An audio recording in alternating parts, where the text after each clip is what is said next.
प्रश्नमाला 3 के भी question number 4। एक घनाकार लकड़ी के टुकड़े का आयतन 2744 सेंटीमीटर क्यों है, तो घन की एक भुजा की लंबाई ज्ञात कीजिए। तो चलिए हम घन की एक भुजा की लंबाई ज्ञात कर लेंगे। यहाँ पे देखिए बोर्ड पे घन का आयतन होता है भुजा क्यू।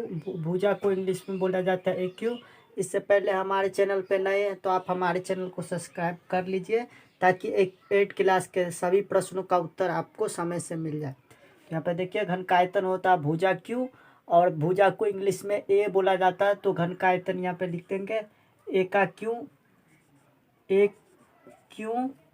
और घन का आयतन दिया है कितना, ये 2744 दिया है। तो 2744 का ये गुणनखंड साथी निकाल लेंगे। 2744 से गुणनखंड से इसका ये निकाल लेंगे,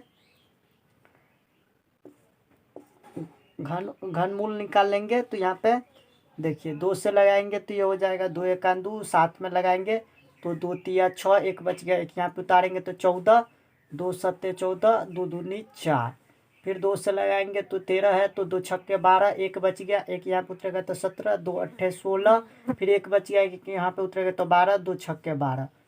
फिर यहाँ पे 2 से लगाएंगे तो इसका आधा हो जाएगा, 2 तिया 6, 2 चौका 8, 2 तिया 6।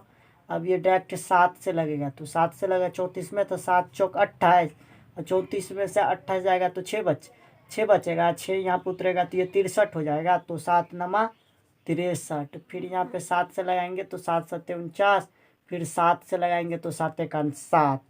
तो यहाँ पे देखिए तो ये हो गया, तो इसका तो ये निकल गया। तो नीचे लिखेंगे ए बराबर, इसको अंदर में ये घनाभ को अंदर ले लेंगे 2744, ये यहाँ पे निकाले इसका ये घनाभ निकाले। तो अब ये हो गया ए बराबर, इसके अंदर हो गया 2, 3 गो 2 है तो 2 के क्यूब 3 गुने 7, 7 3 बार है तो 3 के क्यूब 7। तो इसमें से निकाल लेंगे तो ए बराबर हो जाएगा 2 गुने 7, 2 गुने 7, तो यहाँ हो जाएगा 7 दूना 14 सेंटीमीटर क्यूब। इसका आंसर हो गया। आप क्वेश्चन नंबर 5 बनाएंगे। क्वेश्चन नंबर 5 में देखिए निम्नलिखित पूर्ण घन संख्याओं के घनमूल आकलन द्वारा ज्ञात कीजिए। यहाँ पे कहता है आकलन द्वारा ज्ञात करने के लिए। चलिए हम इसको बोर्ड पे सॉल्व कर लेते हैं। यहाँ पे देखिए हमने संख्या का घनमूल लिखा है। ये संख्या 1 है, उसका घन 1 होता है, 2 का 8, 3 का 27, 4 का 64, 5 का 125, 6 का 216, 7 का 343, 8 का 512, 9 का 729। ये वाला चीज़ आपको ज़रूरत पड़ेगा। ये सुगम गणित 8 के में ये पेज नंबर 54 में दिया है, आप लोग वहाँ से लिख लेंगे। चलिए यहाँ पे देखिए आकलन ज्ञात करने के लिए इसका जो लास्ट ये दिया है 5 का पहला 12,167 को 3 3 में बांट लेंगे। तो इधर से 3 में बांटेंगे तो 167 पहले लिख लेंगे, 167 उसके बाद 12 लिखेंगे, मतलब 3 और ये 2 बच गया तो 2। तो इस संख्या ना लास्ट में इसका हम ये निकाल लेंगे। इसका देखेंगे इसमें लास्ट में कहाँ, ये 7 है ना, 7 किसके घन में आता है, ये 27 में है, ये 3 के घन में आया ना। तो यहाँ पे लिखेंगे हम 3। और यहाँ पे देखिए ये जो संख्या बच गया 12, ये देखेंगे इसका घन देखेंगे, मतलब 1 का घन होता है 1 और 2 का घन होता है 8 और 3 का घन होता है 27, मतलब 12 से छोटा संख्या जिसका घन हो वो लेंगे। तो 12, 3 जो होता है 27 का घन होता है, तो ये 12 से बहुत बड़ा हो गया और 1 बहुत छोटा है, 2 जो है इससे थोड़ा छोटा बीच में, तो यहाँ पे 2 लेंगे, यहाँ पे 2 लेंगे। तो ये आंसर हो जाएगा इसका आंसर हो गया। एक बार और फिर से समझ लीजिए, लास्ट वाला संख्या का देखेंगे घन इस संख्या में देखेंगे घन में लास्ट वाला संख्या किस में आता है। तो यहाँ पे 27 में आया है, 27 किसका घन है, 3 का, तो यहाँ पे हमने 3 लिखा है। उसके बाद देखिए 12 जो है 12, ये देखेंगे 12 संख्या ना, इसका घन लेंगे 1 2 3 से घन लेते चलेंगे। 1 का घन होता है 12 से बड़ा नहीं होना चाहिए और 12 से छोटा नहीं। तो एक का घन 1 होता है, 2 का घन 8 और 3 का घन 27। तो 3 का घन बहुत बड़ा हो जाता है, 2 का घन बीच में जैसे भाग लगाते हो तो बहुत बड़ा नहीं लगाते, नहीं बहुत छोटा, उसी तरीक़ा से। तो 2 इसके आसपास इसीलिए 2 लिए, तो इसका आंसर हो गया।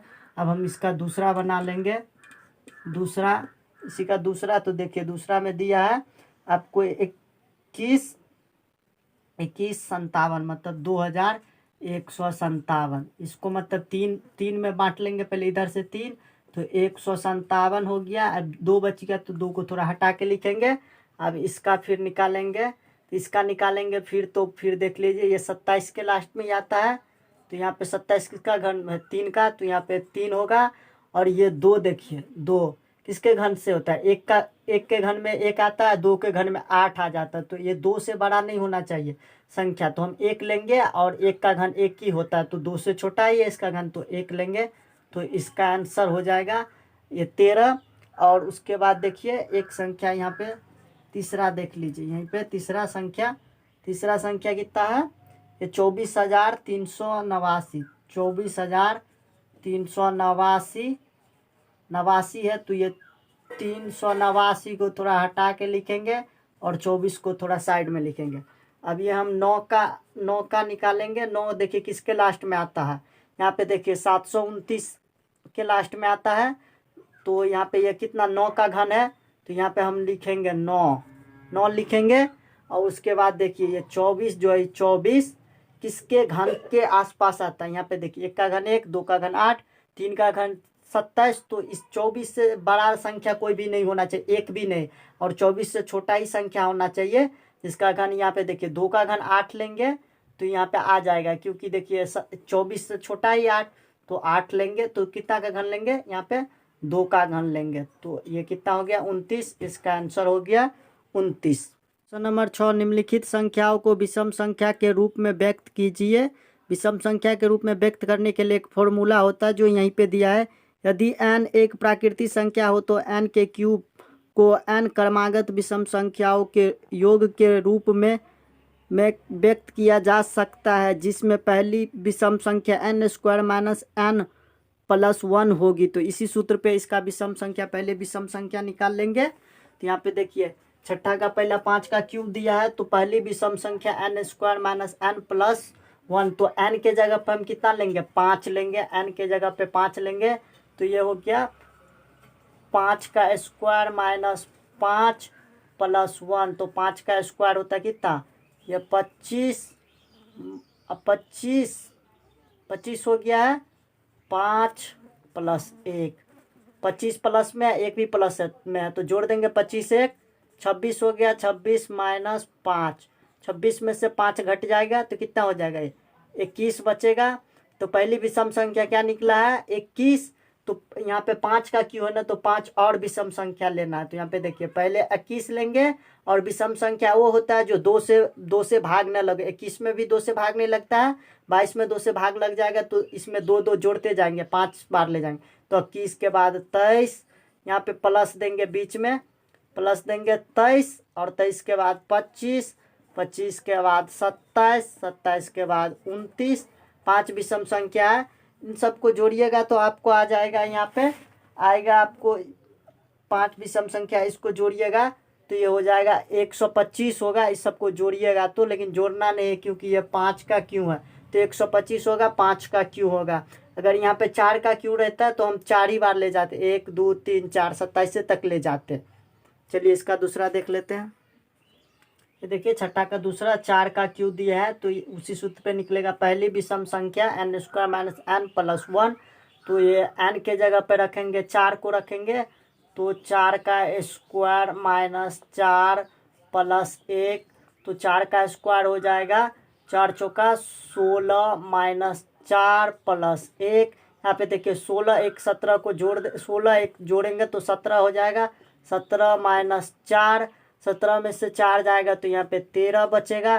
पहली विषम संख्या हो गया 13। तो 4 का क्यों है ना, तो ये 13 में 2 4 बार जोड़ेंगे, तो 13 + 15 + 19, 15 के बाद 17 होता है विषम संख्या, 17 + 19।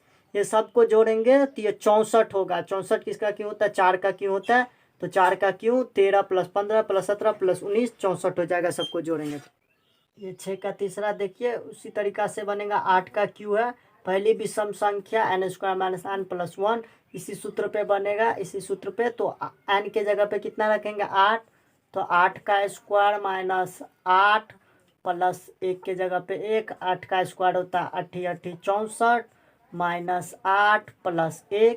अब ये 64 प्लस में प्लस 1 भी है तो 64 1 को जोड़ देंगे तो ये हो जाएगा 65 माइनस 8। अब 65 8 को जोड़ेंगे, 65 में से 8 घटाएंगे तो ये हो जाएगा, ये आपका हो जाएगा 65 में से 8 यहाँ पे घटा के दिखा देते हैं आपको, ये 15 हो जाएगा। 15 में से 8 जाएगा 7, ये बचेगा 5 तो 57 बचेगा, ये 57।